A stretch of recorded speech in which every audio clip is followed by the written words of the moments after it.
First of all, I will say thank you, organization COPD Global, to give me the opportunity to show you some slides with the title My Role and Inspiration for a Better Quality of Life.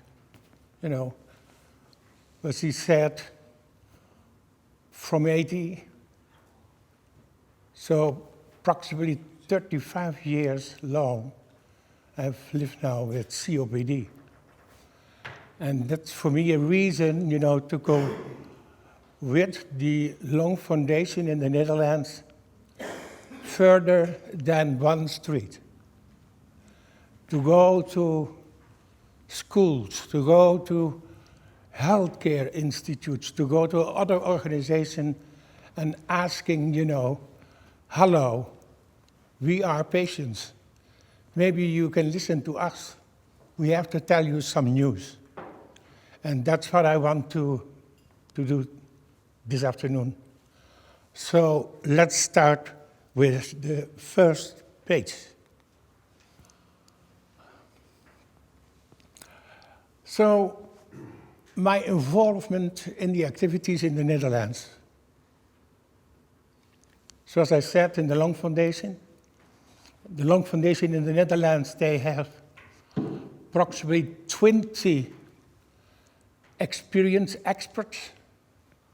And those 20 people, they are always, you know, in the running for going out to organizations to tell them, healthcare organizations, you know, tell them the problems, what the COPD patients,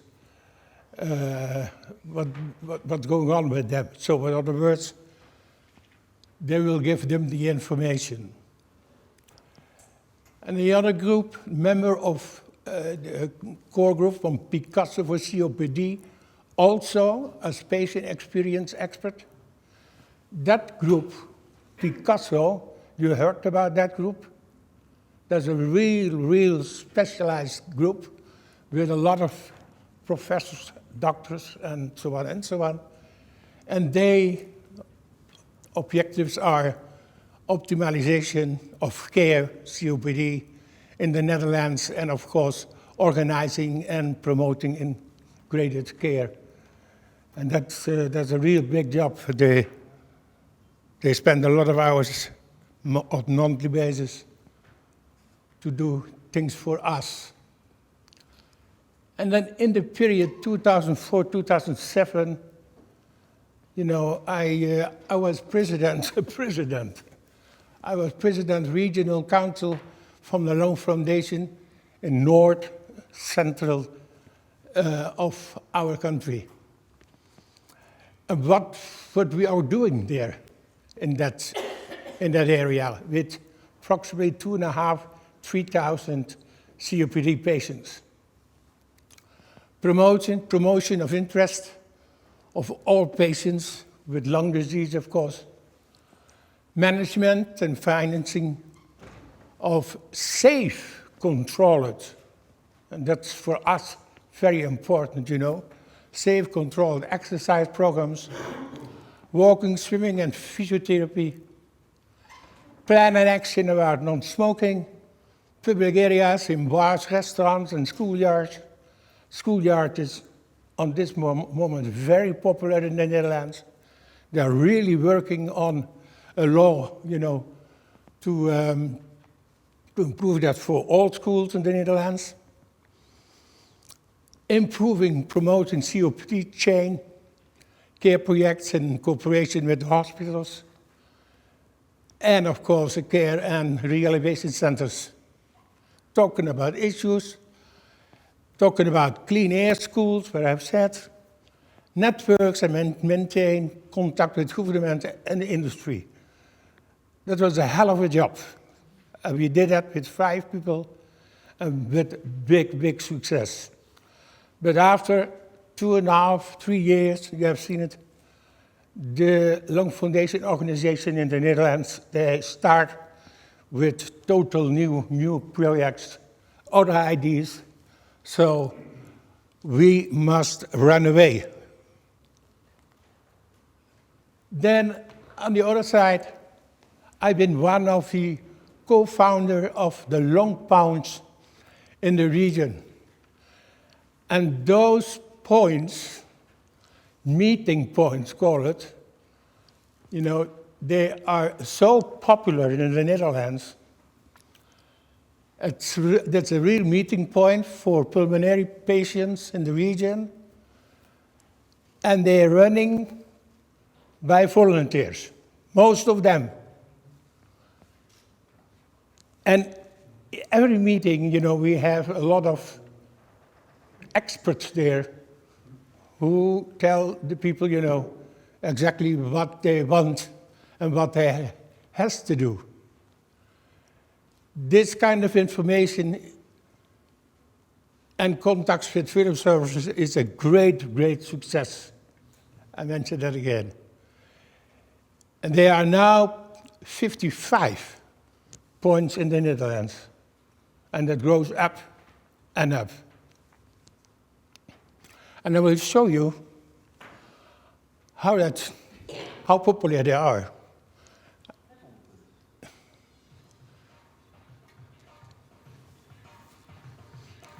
That's a movie from a long point. That's I think in Maastricht. Most 50, 60 people are there by each meeting. Also, I've been a member, or was a member, of the core group, It's Life project bij de University in Maastricht. Een self-management support using mobile technology, counseling protocol extended with a web-based coaching system to promote physical activities in patients with COPD. So we are still waiting, and maybe you can do that also worldwide, that this kind of equipment, this kind of healthcare control system can help us by train on the right way, to this, and especially the technology inside this. They give you really the real information, what you have to do. So I think that will be a great success when the insurance companies will take it over and handle it out to each patient who needs it. That's also a member of the Ethics and Patient Input Platform, commissioned by Lung Foundation in the Netherlands. A patient input platform compromises of patient and patient representative. These members are selected with the upper job application submitted via one of the patients' organizations involved in proactive. And I think more people know what proactive means, I think. And maybe you know those people also. Do you remember one of those?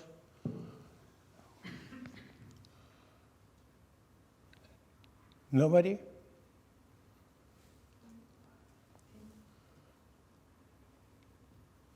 Also John Prince. Nobody knows those people from the PIP members from Proactive in Europe. And of course, now, on this moment, I've been chairman of the board of clients. A center, a real big professional center in the south of the Netherlands, a center for expertise, growth, organ failure, a board of clients representative the interest of patients, but also their families, and of course the visitors as well. We are with 6 members, and we make decisions always from the client perspective, of course. And also there is a video on. It's in Dutch. Dit is een longziekte. Het is een chronische longziekte die dus ook niet terugkomt. Maar we begrijpen heel vaak dat als je een longziekte hebt, dat niet alleen je longen in je lijf verkeerd gaat, ook andere organen. Real professional. Inspanning leveren, dan gaat je hartslag omhoog. Het verandert je huid. Je huid veroudert. Je huid wordt dunner. Expertise center in the south of the Netherlands. Dus het is niet alleen dat je longen moet genezen, maar je hele lichaam moet je goed in de gaten houden.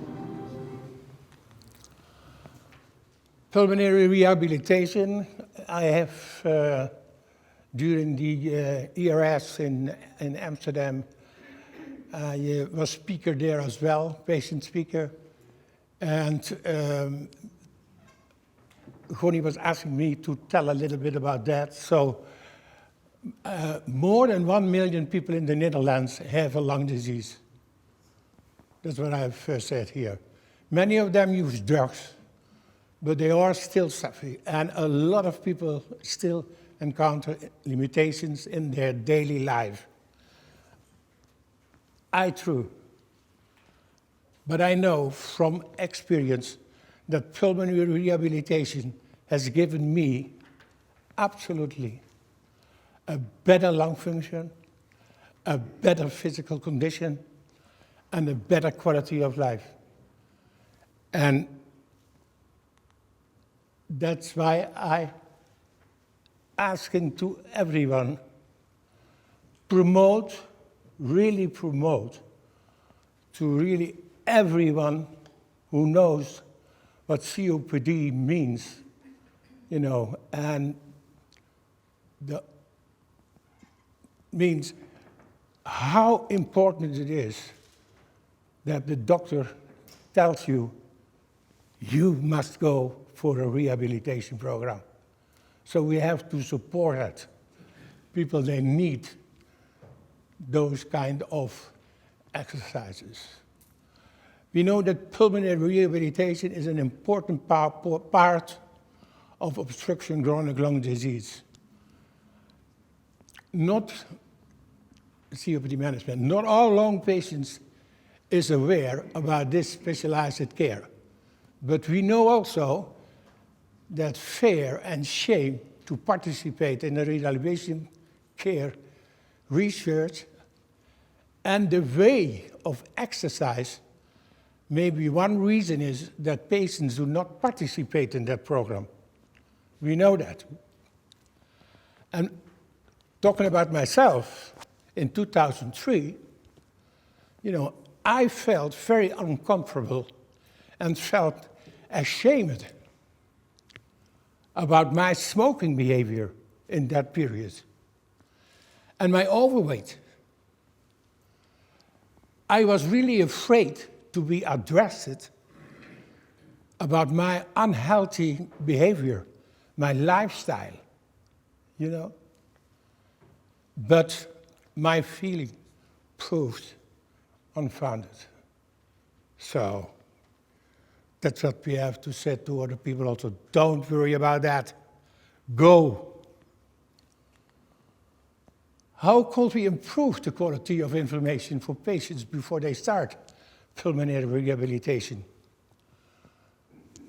What I have seen, and I see that each week, I've been 2 days, part of days, in the center, in the expertise center, provide simple and understandable information. I said it again, understandable information on all activities and medical exams, as well as a complete interview of the personalized healthcare and pulmonary rehabilitation program recording in a personal agenda. That's how you call it. But what can we do more to inform the patients before they started the program? And that's what I found out. Invite a group of patients waiting on the waiting list and inform them on video or by a PowerPoint presentation over what pulmonary rehabilitation means. A lot of people, they really don't know, what is that? Can you tell me, what you have to do there? So, I know from my personal, I did something wrong. That's the same what we have seen? No.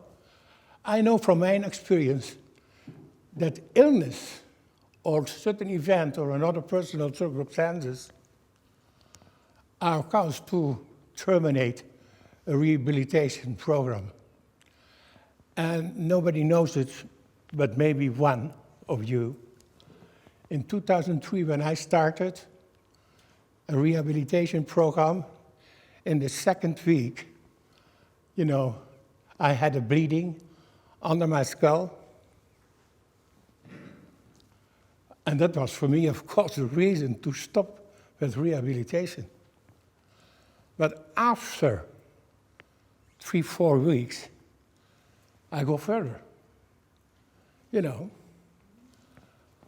Not only an additional disease, but also physiological or social issues are problems such as not well-being, loneliness, relation, financial problems of lack of affection or possible reasons for unplanned stop during pulmonary rehabilitation. And what I found out is a small talk, call it an evaluation, can help to solve this problem, or can help you by inviting you other social problems with the patients. So extra attention and support can inspire them to complete the rehabilitation program. And that's what we have discussed this morning. Listen to the patient and imagine what their client will need. Very, very important. I thank you very much.